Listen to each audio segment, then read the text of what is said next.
नमस्कार, मी मोनिका तुमचं मनापासून स्वागत करते मोनिकाज कुकिंग केवमध्ये.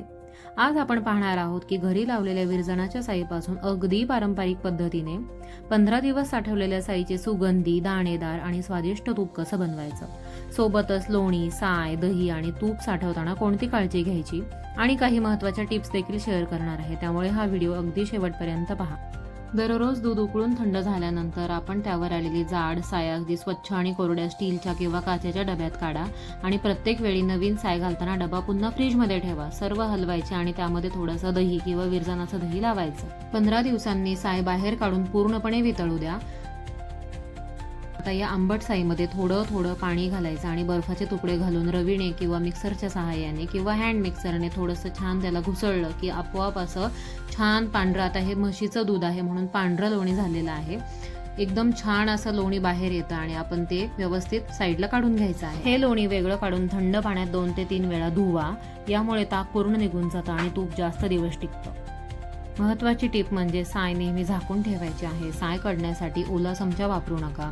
लोणी चांगलं धुतलं म्हणजे तूप जास्त दिवस टिकतं. तूप नेहमी मंद आचेवरच कढवायचं. तूप गरम असतानाच झाकण लावायचं नाहीये आणि पूर्ण थंड झाल्यानंतरच ते आपल्याला बरणीत भरायचं आहे. तूप काढताना नेहमी कोरडा चमचा वापरायचा, म्हणजे आपलं तूप जास्त दिवस टिकतं आणि त्याला बुरशी लागत नाही. आता हे स्वच्छ धुतलेले लोणी जाड बुडाच्या कढईमध्ये म्हणजेच मी ट्रायप्लायमध्ये घेतलेले आहे आणि एकदम छान धुतलेले पांढरे शुभ्र दिसते की नाही. हे म्हशीच्या दुधाचे लोणी आहे ॲक्च्युली. तर मी हे आता इंडक्शनवर ठेवून आपल्याला ते छान तूप कढवायचे आहे. आता तूप कढवताना सुरुवातीला फुल स्पीडवरती घ्यायचे आहे आणि त्यानंतर ते हळूहळू मेल्ट झाले किंवा आपल्याला आपली फ्लेम कमी करायची आहे. हळूहळू फेस येईल आणि नंतर त्याचा आवाज कमी होईल आणि तळाशी दाणेदार अवशेष दिसतील, म्हणजे आपली बेरी. वरचं तूप सोनेरी व पारदर्शक दिसेल. याच वेळी आपल्याला गॅस बंद करायचा आहे.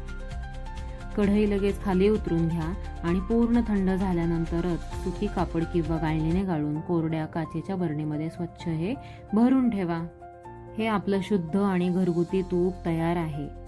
साय, दही, लोणी आणि तूप साठवताना घ्यावयाची काळजी. साय ही नेहमी फ्रीजमध्येच ठेवायची. दरवेळी स्वच्छ चमचा वापरायचा. डबा नेहमी घट्ट आणि व्यवस्थित बंद करूनच ठेवायचा आणि दही स्वच्छ भांड्यातच लावायचं. खूप आंबट होऊ द्यायचं नाहीये. फ्रीजमध्ये ठेवल्यानंतर त्याची चव टिकून राहते आणि आंबटपणा खूप वाढत नाही. लोणी हे स्वच्छ 3 ते 4 पाण्याने धुवूनच त्याचे तूप करायचे आहे आणि तूप झाल्यानंतर कोरड्या आणि स्वच्छ काचेच्या भरणीत ठेवायचं. ओलावा अजिबात लागू देऊ नका. थेट सूर्यप्रकाशापासून दूर ठेवा. योग्य प्रकारे तूप साठवल्यास ते अनेक महिने उत्तम राहू शकते आणि जेवढे जुने तूप तेवढे ते आरोग्यदायी आणि आपल्याला खूप पौष्टिक आहे. भेटू पुढच्या व्हिडिओमध्ये. धन्यवाद.